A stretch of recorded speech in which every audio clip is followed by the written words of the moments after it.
नमस्कार दोस्तों, मैं केशव राणा श्री कृष्णा एकेडमी में फिर से आपका एक नई वीडियो के अंदर हार्दिक स्वागत करता हूं।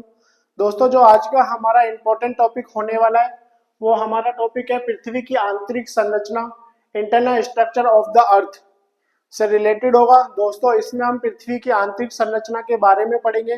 दोस्तों, ये जो टॉपिक है ये क्लास 6 से लेकर 12 तक के लिए इम्पोर्टेंट टॉपिक तो है ही है, साथ ही साथ जो बच्चे कंपटीशन की तैयारी कर रहे हैं उनके लिए भी इम्पोर्टेंट टॉपिक है। तो चलिए दोस्तों, हम इस टॉपिक के बारे में पढ़ते हैं। और काफी इंपॉर्टेंट टॉपिक है, बच्चों को समझने में काफी प्रॉब्लम आती है, लेकिन मैं इजी लैंग्वेज के अंदर आपको समझाने की कोशिश करूंगा। तो इस वीडियो के अंदर हम देखेंगे किस तरीके से हम आंतरिक संरचना के बारे में पढ़ते हैं। तो दोस्तों, वैसे तो हमारे पास इसको जानने के लिए दो तरीके के सोर्स होते हैं। एक तो प्रत्यक्ष सोर्स है, जो एक तो हमारा अप्रत्यक्ष सोर्स है। तो हम क्या है, हमारे पास कई तरीके के सोर्स है, जिसमें से कुछ सोर्स हमारे पास लिखे हुए हैं। जैसे कि अगर हम टेम्परेचर की बात करें, हमारे पास अप्रत्यक्ष सोर्स है कि हम पृथ्वी के अंदर जाकर तो नहीं देख सकते कि भाई अंदर पृथ्वी के अंदर कैसे चल रहा है, उसकी संरचना क्या है, लेकिन कुछ हमारे पास पॉइंट है कि जैसे जैसे अगर हम टेम्परेचर की बात करते हैं, टेम्परेचर यानी कि तापमान, पृथ्वी के अंदर यदि हम 32 मीटर की गहराई पर जाते हैं तो वहां पर हमारा क्या है, 1 डिग्री जो तापमान है वो बढ़ जाता है। 32 मीटर की गहराई पर जाने पर हमारा क्या होता है, 1 डिग्री जो सेल्सियस जो तापमान है वो हमारा बढ़ जाता है। दूसरी बात करते हैं हम प्रेशर की, जिसको हम क्या है, दबाव बोलते हैं। सतह का जो भार है, यानी कि जैसे जैसे हम क्या है पृथ्वी के यानी कि इंटरनल यानी कि अंदर जाते हैं तो उसके साथ साथ क्या होता है, हमारा जो प्रेशर है वो क्रिएट होता है, यानी कि बढ़ता चले जाता है। और पृथ्वी की आंतरिक जो संरचना है वो क्या है, जटिल होती चली जाती है। उसके बाद हमारा जो तीसरा टॉपिक है वो है डेंसिटी, यानी कि जैसे मैंने बताया, जब आप पृथ्वी के आंतरिक संरचना के अंदर आप नीचे की तरफ जाओगे, जिस तरीके से हमारा दबाव बढ़ेगा तो हमारा क्या है, वो उसके साथ घनत्व भी बढ़ता चले जाएगा। गहराई के साथ साथ आपका क्या है, घनत्व भी बढ़ेगा। आप देखोगे कि हमारे यहाँ पर जो पृथ्वी की ऊपरी क्रस्ट है, इसको मैं पूरा समझाऊंगा ये क्या है। ये क्या है, पृथ्वी का हमारा जो पूरा स्ट्रक्चर दे रखा है, अर्थ का जो पूरा स्ट्रक्चर दे रखा है, उसमें से हमने क्या करा है, इतना पार्ट को निकाल लिया है। क्योंकि अगर बीचों बीच अगर देखोगे, ये बीच में आपकी क्रोड है, उसमें से हमने इतने पार्ट को निकाल लिया है समझने के लिए। ठीक है बच्चों, तो इस चीज को हम समझते हैं। चौथा सोर्स हमारा क्या है, ज्वालामुखी। तो ज्वालामुखी से क्या है कि ज्वालामुखी जब हमारे क्या है, ज्वालामुखी फटते हैं तो उसमें से निकलने वाला जो लावा है वो ये हमें बताता है कि पृथ्वी के अंदर कौन कौन से पदार्थ हैं जो मौजूद हैं, जिससे क्या है हमें पता चलता है कि पृथ्वी के अंदर क्या है। तो उससे ये भी पृथ्वी की आंतरिक संरचना के बारे में पता चलता है कि अंदर कौन कौन से पदार्थ हमारे मौजूद है। और उसका पांचवा आपका क्या है पॉइंट, आपका भूकंप है। तो आप सोच रहे होंगे कि भूकंप से हमें कैसे पता चलेगा पृथ्वी की आंतरिक संरचना के बारे में। तो भूकंप क्या करता है, भूकंप जैसे हमारी पृथ्वी के नीचे आपको पता बड़ी बड़ी चट्टानें होती हैं, तो पृथ्वी के अंदर जब चट्टानें जब ये हिलती हैं तो भूकंप या फिर सुनामी का निर्माण करती हैं। जब ये भूकंप क्या करती है, जब ये चट्टानें हैं तब हिलेंगी, नीचे की जो हमारी चट्टानें जब हिलती हैं तो क्या भूकंप या फिर सुनामी का निर्माण करती है। तो इसलिए हमें क्या है, थोड़ा सा भूकंप के बारे में जानकारी को हासिल करना होगा, जिसके बारे में फिर क्या हमें पृथ्वी की आंतरिक संरचना के बारे में पता चलेगा। दोस्तों, इसके अंदर क्या है, इसमें भूकंप के अंदर आपको दो तरह की वेव पता चलेंगी। वैसे हालांकि 3 तरह की वेव है, जिसको आप पहले पी वेव या फिर एस वेव के नाम से हम जानते हैं। पी वेव क्या है हमारी और एस वेव क्या है। पी वेव, सबसे पहले हम पी वेव को समझते हैं। वैसे 3 तरह की वेव है आपकी, पी वेव, एस वेव और तीसरी वेव आपको धरातलीय तरंग, जिसको सरफेस वेव के नाम से हम जानते हैं। किसके नाम से, सरफेस वेव के नाम से हम जानते हैं। सबसे खतरनाक वेव यही होती है, जिसको डेंजरस वेव बोल सकते हो आप। प्राइमरी वेव, जिसको प्राथमिक या अनुदैर्ध्य या संपीड़ित लहर के नाम से भी जाना जाता है। ये क्या करती है दोस्तों, ये जो वेव है आपकी ठोस या द्रव दोनों माध्यम से गुजर सकती है। और जब ठोस के अंदर क्या होता है, इसकी जो गति है, ठोस जब ये हमारे, जब आपको पता है कि हमारा जो पृथ्वी का इंटरनल यानी कि आंतरिक जो संरचना है वो अलग अलग माध्यमों से बनी हुई है, कि अंदर क्या आपका सॉलिड पार्ट भी है, कुछ लिक्विड पार्ट भी है, या कुछ दोनों मिक्सअप भी है, यानी थोड़ा प्लास्टिक टाइप, इस तरीके से आप बोल सकते हो कि दोनों का मिक्सअप भी है, यानी कि मिट्टी जैसा, कुछ किले जैसा आपको देखने को मिल सकता है। तो ये वेव है, उनमें से गुजर सकती हैं। तो पी वेव क्या है, ये आपके दोनों यानी कि ठोस और द्रव अवस्था दोनों के माध्यम से ये गुजर सकती है। ठीक है दोस्तों। उसके बाद क्या है, आपका एस वेव है, जिसको हम सेकेंडरी वेव के नाम से जानते हैं, या द्वितीय लहरें या अनुप्रस्थ लहरें भी कहते हैं। इन लहरों को हम प्रकाश तरंगों से जोड़कर भी देखा जाता है, इसलिए हम इसको क्या प्रकाश तरंगों की तरह भी मान सकते हैं। यह लहरें केवल, ध्यान रखना, केवल तरंग माध्यम से ही गुजर सकती हैं। यह लहरें केवल तरंग माध्यम से गुजर सकती हैं। P wave, only P wave, और जो तुम्हारी एस वेव, पी वेव जो है तुम्हारी ठोस अवस्था से और द्रव अवस्था से गुजरती है, और एस वेव ओनली तरल माध्यम से ही गुजर सकती है, ठोस अवस्था से नहीं गुजरती। ध्यान रखना, उसके लिए इस चित्र के अंदर मैं आपको बताऊंगा।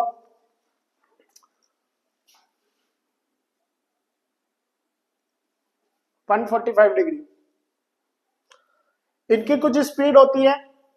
वैसे तो हमें पी और एस वेव के बारे में समझना है। इनको 3 कैटेगरी के अंदर बांटा गया है, P wave, P star wave, P G wave है। उसके बाद एस वेव है, एस स्टार वेव है, और एस जी वेव है। इनकी कुछ गतियां दे रखी हैं जो किलोमीटर पर सेकंड के हिसाब से चलती है। पी वेव है जो सबसे तेज गति के हिसाब से चलती है, यानी कि तब हम भूकंप आता है हमारा, और भूकंप का जो एपिसेंटर है, सबसे तेज जो निकलेगी, जो तरंगे निकलती है, वो पी वेव निकलती है। सबसे पहले तरंगे हमारी आएगी, पी वेव आएगी, उसके बाद एस वेव आती है, और सबसे लास्ट में हमारी धरातलीय तरंगे यानी कि सरफेस वेव आती है। और सबसे ज्यादा खतरनाक यही वेव आती है, और इसको लंबी तरंगों के नाम से भी जाना जाता है। पहले हम इनके बारे में, इनकी गतियों के बारे में समझ लेते हैं कि किस तरीके से ये चलती है। दोस्तों, पी वेव की जो गति है, ये 7 से 8 किलोमीटर पर सेकंड के हिसाब से चलती है, और पी स्टार वेव है वो 6 से 7 किलोमीटर किलोमीटर पर सेकंड के हिसाब से चलती है। पीजी जो वेव है वो 4 से 5 किलोमीटर पर सेकंड के हिसाब से चलती है। एस वेव है, यह इससे थोड़ी धीमी वेव है, इसलिए पी वेव सबसे पहले पहुंचती है, एस वेव है उसके बाद पहुंचती है। तो एस वेव की जो गति है वो 4 से 5 किलोमीटर पर सेकंड के हिसाब से। उसके बाद हमें बेसिकली क्या है, इन दोनों वेवों के बारे में पढ़ना है। और तीसरी वेव ये धरातलीय तरंगे, जिसको सरफेस वेव के नाम से हम जानते हैं, इसके बारे में पढ़ना है। एस स्टार वेव है जो कभी कभार कॉम्पिटेटिव एग्जाम के अंदर पूछ लिया जाता है, S star waves. S star waves की जो गति है 4.5 किलोमीटर पर सेकंड के हिसाब से ये गति करती है। एस जी वेव है जो 3 से 4 किलोमीटर पर सेकंड के हिसाब से ये गति करती है।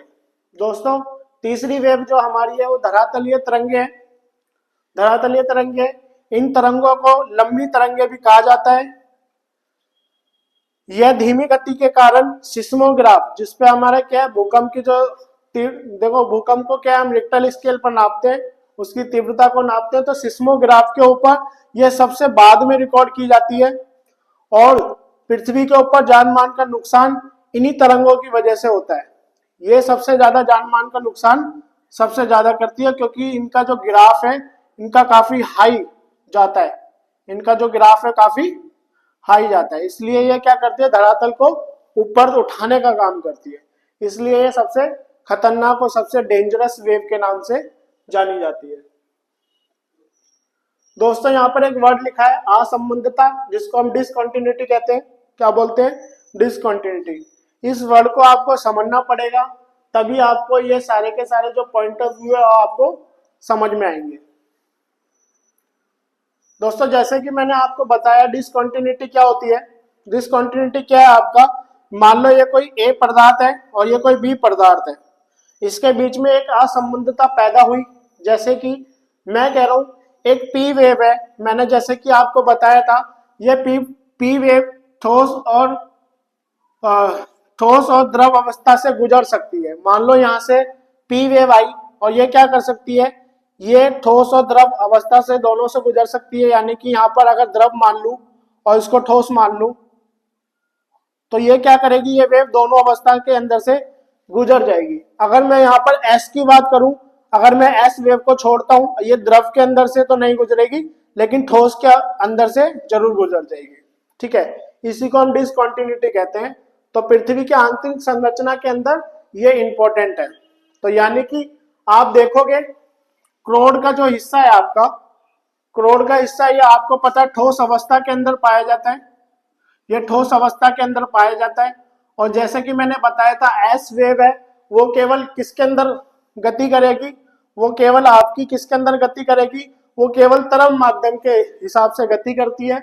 इसलिए मान लो यहाँ पर आपका भूकंप आया और ये जितना भी आपका हिस्सा है जो कि आपका क्या है, बाह्य क्रोड, यानी कि जो बाहरी जो क्रोड है वहां तक जो आपको हिस्सा मिल रहा है, ये आपको कहां तक मिलेगा, आपको ये निचली जो मेंटल है आपकी, यहाँ तक आपको 2900 किलोमीटर तक का जो एरिया है वो आपको तरल माध्यम के हिसाब से मिलेगा। तो मान लो अगर हमारा भूकंप यहाँ पर आता भी है तो ये जो गति है, मान लो यहाँ पर हमारा भूकंप आया तो ये जो माध्यम है, ये जो तरंगे है केवल तरल माध्यम के हिसाब से ही गति करेगी। तो ये ठोस से होकर नहीं गुजरेगी, ये ठोस से होकर नहीं गुजरेगी। तो यहाँ पर एक जोन बनेगा, ये जो जोन बना, ये वाला जो जोन बना, इसको हम शैडो जोन यानी कि छाया क्षेत्र के नाम से जानते हैं, छाया क्षेत्र भूकंप के नाम से जानते हैं। तो यहाँ पर क्या है, एस वेव ठोस के अंदर गतिमान नहीं है। लेकिन यही तुम उल्टा देखोगे, पी वेव जिसको मैंने बताया था ठोस और द्रव दोनों के अंदर से क्या है, गतिमान हो सकती है। ये क्या है 105 डिग्री पर क्या है, मूव आउट हो जाएगी। दूसरा देखा आपने पी वेव जो है, ये आपकी क्या है, पी वेव ये ठोस और द्रव के दोनों से क्या होती है, दोनों माध्यम से आपकी गुजर सकती है। तो पी वेव क्या करेगी आपकी, मान लो ये द्रव अवस्था है और ये आपकी ठोस अवस्था है, तो ये जो वेव है आपकी द्रव के हिसाब से तो जाएगी और ये ठोस के अंदर से भी पास आउट हो जाएगी। यानी कि भूकंप अगर यहाँ है तो उसका चांस है कि वो भूकंप यहाँ भी आपका महसूस हो। ठीक है दोस्तों, तो निकलती तो ये तीनों है, इनका बस जो असर है वो ऊपर नीचे हो सकता है। ठीक है दोस्तों, तो आशा करता हूं कि ये आपको जो छाया क्षेत्र है वो आपको समझ में आया होगा। दोस्तों अब आंतरिक संरचना के बारे में हम बात करते हैं। हम क्या है इसको तीन क्षेत्रों के अंदर जैसे बांटा होता है, जैसे हम ऊपरी क्रस्ट, वैसे तो हम क्या है क्रस्ट के अंदर, मेंटल के अंदर और क्या क्रोड के अंदर इसको बांटते हैं, लेकिन हमने इसको और भागों के अंदर डिवाइड किया है। पहला हम बोलते हैं ऊपरी क्रस्ट, फिर निचली क्रस्ट, फिर ऊपरी मेंटल, फिर निचली मेंटल, फिर बाह्य कोर है, फिर आपका आंतरिक कोर है, जिसको कोर के नाम से इंग्लिश में कोर कहते हैं, अपर कोर और इंटरनल कोर जो है आपकी। दोस्तों ऊपर का जो स्थान है ये आपकी भूपर पट्टी, जिसको क्या बोलते हैं इंग्लिश में, भूपर पट्टी बोलते हैं इसको, सॉरी माफ करना, हिंदी में भूपर पट्टी बोलते हैं और इंग्लिश के अंदर इसको क्या है, अपर क्रस्ट के नाम से बोल दिया जाता है। दोस्तों इसमें तुम देखोगे ऊपर की जो सीमा है, ये कभी कभार आपका ये घनत्व कहीं ज्यादा हो सकता है, कहीं कम हो सकता है। यानी कि पहाड़ी वाले इलाकों से तुम देखोगे तो इसका घनत्व आपको कहीं कहीं 70 किलोमीटर मिल सकता है, जमीन पे आपको 30 किलोमीटर मिल सकता है, और समुद्र वाले इलाके के अंदर आपको ये 5 किलोमीटर के हिसाब से आपको देखने को मिल सकता है। ऊपरी जो क्रस्ट है इसका जो इलाका है वो 0 से लेकर 30 किलोमीटर का होता है, 0 से 30 किलोमीटर का होता है ऊपरी क्रस्ट का। उसके बाद हमारी निचली जो क्रस्ट है वो स्टार्ट होती है, जिसका एरिया कौन सा है आपका, 30 किलोमीटर से लेके 200 किलोमीटर तक फैला होता है। ठीक है दोस्तों,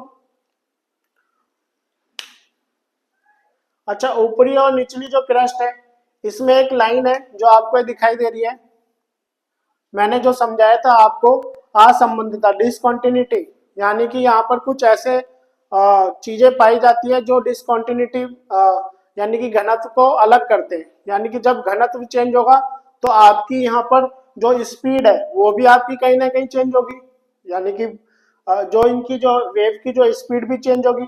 तो आप देख रहे हो ऊपरी क्रस्ट के अंदर जो इसकी घनत्व है 2.8 इसका जो घनत्व है, और निचली क्रस्ट का जो घनत्व है आपका वो 3.0 घनत्व है इसका। तो इसके अंदर क्या है, कुछ डिसकंटिन्यूटी आपको देखने को मिलती है। इसका नाम क्या है, कॉनराड असंबंधता बोलते हैं इसको। इसको किस नाम से बोलते हैं, दोनों डिसकंटिन्यूटी को अलग करने वाली एक लाइन है, इसको कॉनराड असंबंधता के नाम से यह जाना जाता है। पहले मैं इसके बारे में आपको एक्सप्लेन कर देता हूँ, फिर मैं आपको इन सारी जो असंबंधताओं के बारे में आपको एक्सप्लेन कर दूंगा। उसके बाद हमारी क्या है, अपर मेंटल आती है, जिसको 200 से लेके 700 किलोमीटर के अंदर 200 से लेके 700 किलोमीटर के अंदर विभाजित किया जाता है। चलो मैं साथ के साथ ही बता देता हूँ। और इसकी डेंसिटी कितनी है आपकी 4.3, इसकी डेंसिटी यानी कि इसका जो घनत्व है वो 4.3 माना जाता है। और इसको ऊपरी और निचली जो क्रस्ट है, यानी कि लोअर क्रस्ट और ऊपरी जो यानी कि अपर जो मेंटल है, इनको अलग करने का काम, यानी कि असंबद्धता जो तुम्हारी है, डिसकंटिन्यूटी है, एक मोह डिसकंटिन्यूटी है, उसके नाम से यह जाना जाता है। ठीक है दोस्तों, और ये कहाँ पाया जाएगा, आपका 200 से 700 किलोमीटर के बीच में आपको ये ऊपरी मेंटल पाई जाती है। उसके बाद आपको क्या है, निचली मेंटल देखने को मिलेगी। निचली मेंटल आपको देखने को मिलेगी, ये 700 से लेके 2900 किलोमीटर की होती है। कितना, 700 से लेके 2900 किलोमीटर रहती है। और यहाँ पर जो टेम्परेचर रहता है, आपको जो टेम्परेचर 2700 डिग्री सेल्सियस का टेम्परेचर यहाँ पर आपको देखने को मिलता है। और यहाँ पर जो डेंसिटी है 5.5 से लेके 10 तक यहाँ पर देखने को मिलती है। और यहाँ पर जो आपकी लोअर मेंटल और जो आपकी क्या अपर मेंटल, लोअर मेंटल और अपर मेंटल की डिसकंटिन्यूटी को हम रैप्टी के नाम से जानते हैं। रैप्टी डिसकंटिन्यूटी यहाँ पर आपको देखने को मिलती है। बहुत ही इंपॉर्टेंट क्वेश्चन है आपके कॉम्पिटिटिव एग्जाम के लिए तो है ही है, बाकी क्लास 6 से लेकर 12 तक के लिए तो इम्पोर्टेंट है ही है। उसके बाद आपका क्या है, बाह्यक रोड है, जिसमें डेंसिटी आपको 10 तक की देखने को मिल सकती है। और इसका जो क्षेत्र है 2900 से लेके 5150 किलोमीटर 5150 किलोमीटर तक का आपको देखने को मिल सकता है।